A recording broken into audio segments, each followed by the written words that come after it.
ভাষা সৈনিক ধীরেন্দ্রনাথ দত্ত স্টেডিয়ামে ঠিক পাশেই প্রাচীন জলাধার ধর্মসাগর। বৃহত্তকার স্টেডিয়ামটির নান্দনিক সৌন্দর্য চোখ জুড়িয়ে যাবে। তবে এ মাঠকে যারা হোম ভেন্যু করেছে সেই মোহামেডান ও আবাহনীর অবহেলায় মাঠের অবস্থা তথৈবচ। একেবারে অপ্রস্তুত মাঠে হলো ঘরোয়া মৌসুমের সূচনা। গত মৌসুমের মতো শুরুটা হলো বসুন্ধরা কিংসের শিরোপা উৎসবে। চ্যালেঞ্জ কাপে মর্যাদার ম্যাচে 10 জনকে নিয়েও তারা মোহামেডানকে হারায় 4-1 ব্যবধানে।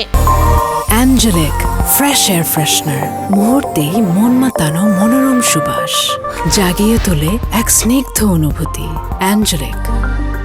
গত মৌসুমে যুক্ত হওয়া এই আসরের রোল অফ অনার থাকলো অপরিবর্তিত। ইতিহাস পিছু ছাড়ছে না বসুন্ধরা কিংসের। একের পর এক শিরোপা জিতে চলেছে বাংলাদেশের জনপ্রিয় ক্লাবটি। পেশাদার ফুটবলে 2018-19 মৌসুমে অভিষেকের পর এরই মধ্যে কিংসের শোকেসে বন্দী 14 চ্যাম্পিয়নের ট্রফি।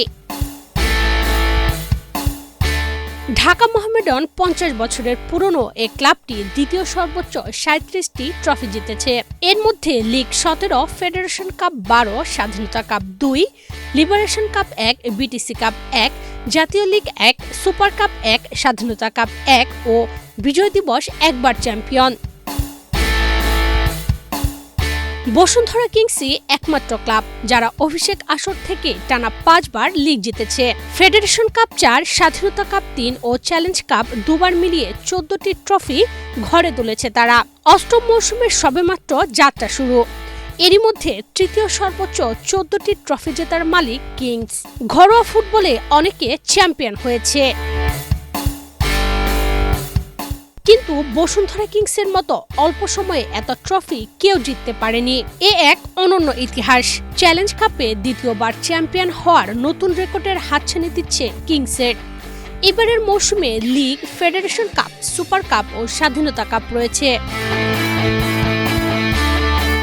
যদি 5 বার 4 ট্রফিতেও জেতা হয় তবে তা হবে 1948 সালে শুরু হওয়ার পর আরেক নতুন ইতিহাস।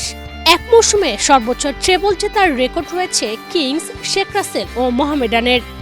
দেখা যাক বসুন্ধরা আরেক ইতিহাস লিখতে পারে কিনা।